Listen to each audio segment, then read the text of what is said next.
pre-dental student, so I'll just take you guys on a work day with me, and yeah. And at the end, you'll get to meet the bosses I'm working for, and so.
Hey guys, so for the last part of my video, I wanted to do more of an interview with my two bosses. So the first doctor you guys are going to see is Dr. Stephanie Ganter. She's a periodontist.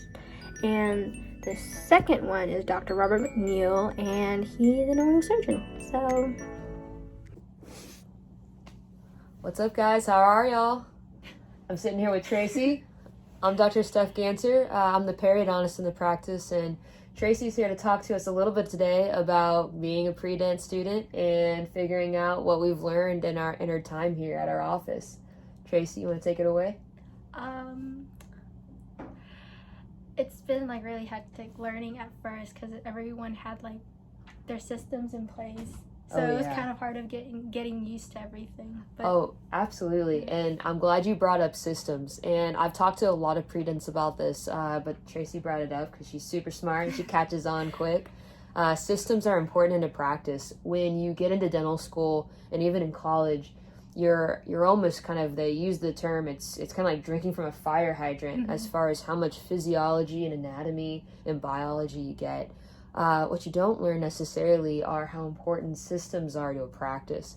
And what we want to make sure is that if we have systems in place, even though they can seem kind of crazy at the time, once you get the system down, you can actually train somebody else to do that system. And so you can have people, and it's really important, especially right now, post-COVID, you can have a lot of different people having kind of being part of the same system. And so systems are phenomenal and a very integral part of our practice. And like I said, Tracy's just smart enough to pick up on it real quick. Yeah, I think I've gotten used to it now, especially because I was in the back most of the time, but now learning how to like talk to patients and bringing them back and getting them set up.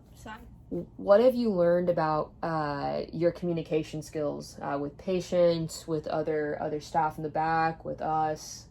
It's really important because sometimes in different situations you need to be clear and concise and get your information across. Talk to me about being clear. Like being loud enough to where the person you're addressing, they can actually hear you. And she's talking about being confident. Yeah, that, like, because sometimes you need, like, the doctors may need like a specific tool right now, and if they don't get it, then it's kind of slows down the process. We're babies. If we don't get what we need real quick, it's not great. I've thrown my own fits. But yes, I love what you're saying about being clear and concise. Concise is important too. There's two types of communication styles, and one is very short, truncated speech. It's unmitigated speech. And versus the other style, it's more, it's almost as if you're filibustering. It's dramatic speech. There's a lot of words in there. And the joke that we've kind of had around the office is, if I had more time, I would have made it shorter. And the reason is because, especially in an emergency situation, you want unmitigated speech. So you want clear, to the point.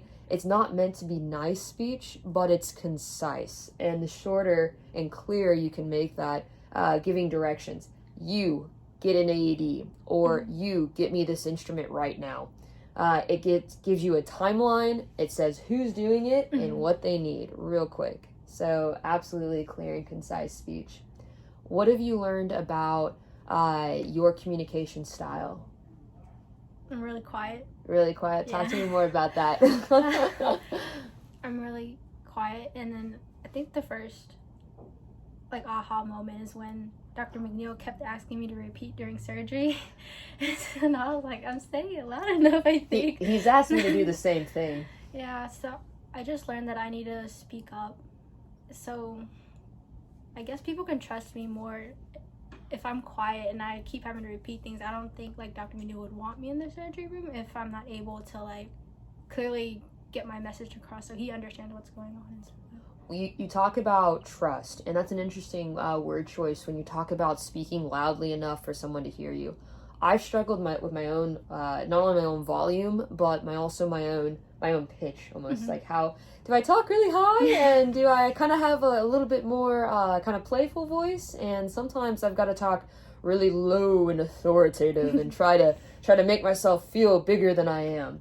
And it's tougher. I'm 5'3", and so it's real tough for me being a shorter person, especially in practice with a taller person, because I always make a joke with him. I'm like, well, if you were shorter and if you were on my eyeball thing, you would hear me. You could hear me, exactly. And even if I'm not feeling good that day, I don't want to project. It actually is tough to project. And I grew up in a household where I didn't want to have so much loudness. I mean, my brother and my mom fought enough. I'm cool being quiet sometimes, but you absolutely are hitting it on the mark. If we can speak in a loud enough volume, it portrays confidence in a subject matter. So what have you learned about portraying confidence? That you need to speak up, and if you don't know, you have to fake it until you make it sometimes, because you're not going to know everything about every single case you're going to do. So It's important to make your patients feel comfortable and your staff, because if you're not confident, then that projects down to everyone else. Yep, and Tracy just hit on a leadership point, and it kind of comes from the top. So if you're going to dental school, and this is something we've been talking about in our office, is that you're going to be a leader, whether you want to or not, whether you're an associate doc or an owner doc, or even if you are on a team or a group organization in college. It kind of, you can set the tone and the pace, and you may not know it, but cool, confident, and collected goes a long way. And if people can hear you without having to strain, it makes their job a whole lot easier. Well, we're just super proud of Tracy, and I can't wait to see how far you go. Thank you. I see a lot of me where I kind of started, and so I know you're going to get it, and it's going to be, you're going to have so much opportunity in life, and I can't wait to see how far Tracy goes. Thank you so much, and I just want to say thank you for overall with helping me this summer on my confidence, and we're gonna go have a yellow practice here real quick, so thanks guys, appreciate it. Thank you. Hey guys, so this is Dr. Robert McNeil. He's the oral surgeon I've been working for this summer, and you can tell everyone a little bit about yourself. Well, I grew up in Canada. I've been down here. I've been in practice for almost 20 years as an oral maxillofacial surgeon, and I'm on our state dental board, and I am an examiner within the licensure community, and I'm a part-time faculty member down at the dental school here in Dallas. And that's where you and I had a chance to get together, and you joined me down there. Mm-hmm. That was a really cool experience. I got to see how, I know how you and Dr. Ganter do things, but it was nice seeing a D3. And what surprised you about being in the dental school clinic? Anything surprise you, or were you like, wow? I think it's just when we were doing grand rounds, how they communicate, like the students and like the faculty communicate with one another. Like if you weren't in that setting, you would have thought, oh, maybe this faculty's being kind of rude, but like as a student and as like faculty, you understand why he's saying what Right. he is. And those are residents, and so they've gone through dental school, and they're being questioned. Why would you do this? Well, why would you do that? What's the reasoning behind all that stuff? And it gets a little tricky. What do you think is the biggest challenge about being a pre-dental student? And part of why I ask, Dr. Ganter and I have a YouTube channel as well, Between Two Teeth, kind of a takeoff on Between Two Ferns, and we're always trying to figure out what's our why, what are we really trying to do, and we're trying to do things for dental students and for dentists and people with teeth and people without teeth, but also the pre-dental side of the equation. I would say it's just having a balance between you and like trying to be the quote unquote perfect dental students, because there's so much to do and you think, oh, how would dental schools feel about this, but you sometimes need to remember, oh, you are a person. They're looking at you as a person, not as just a dental student. Right. And do you think there is a perfect pre-dental student? Do you think there's a perfect applicant? I don't think so. I think everyone's different in their own way, and it brings their own like unique experiences too. Unique experience, and it can be a challenge. I know you and I talked on a previous video about, by the time I applied, the class was full. So I actually got admitted for like a year out, and they called me on a Friday and said, hey, can you start on Monday morning? Because we've had a change. Yeah. And I'm like, oh my gosh, I had to move from Canada to the US. And in life, sometimes you just have to go with what the universe is saying. Here's your opportunity. Or if you have a failure and what is the universe telling me about this failure? I know we've talked about that a bunch too.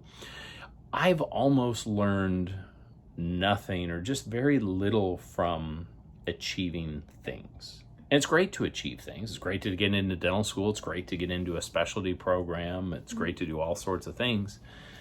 But man, if you can learn from failure, and it's not really reasonable to think that you wouldn't fail with stuff. I remember back in my time before I got into dental school, it was crazy stressful. And I was like, what am I going to do with the rest of my life? And everything seemed so intense. And my oldest kid's he's pre-dental as well. And he's trying to sort things out. And it's stressful. And I like what you're doing as far as talking to people. I love that you're putting a message out there. And so from our perspective, I would love to hear what we need to do with our own YouTube channel. Because we're in a different place. Dr. Ganter is more recent. I've been out for a while. I'm in a dental school community. I'm in the licensing community. So it's good to hear stuff. What do I need to tell or advise people? What can I do? I think you're doing everything perfectly fine. Oh, come on. No. I'm being honest, because I've never done anything perfectly fine. But reasonably well. Reasonably well. And that's nice to hear. It's actually helped me by trying to help you. And it's helped me have an appreciation of how I do things on my side of the equation as well. And it's interesting, what I found, whether it's doing a dental mission trip or helping someone who is a pre-dental student or a dental student or someone trying to get into residency or whatever, you will often get more out of it than you put into it. And it takes time, it takes a little bit of energy to do things, but that's all perfect.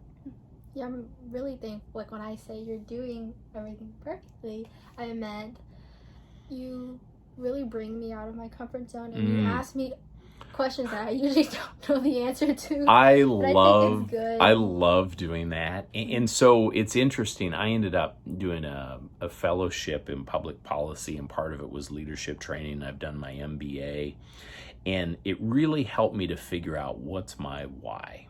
And I landed on that my purpose is to push myself and others to fully live, laugh, and love. And the big part of that was the push. And oftentimes people need a push to get out of their comfort zone. For sure. And it's uncomfortable as all get out. But I love doing it. And initially, I think I was a little bit uncomfortable pushing people, but then I'm like, well, and it takes a fear of rejection on my side of the equation. And you can push people too far. And so being aware of how they're doing. But when I've been pushed, that's when really neat, special things happen. Yeah, this experience, like when I applied for this job and when I got it, I would never have thought like I would be able to talk to you or Dr. Ganter the way I do now. Yeah. It's amazing. It's amazing how things go. And you are certainly an important part of that process, and reaching out and not being afraid to ask opinions, talk to people. The worst thing someone can do is say no. And so I'd encourage you to keep asking. Okay. Any other closing comments? Just want to say thank you. Oh, thank you. I appreciate what you're doing, and I wish you much success on your journey. Thank you, Dr. All right. Thank you.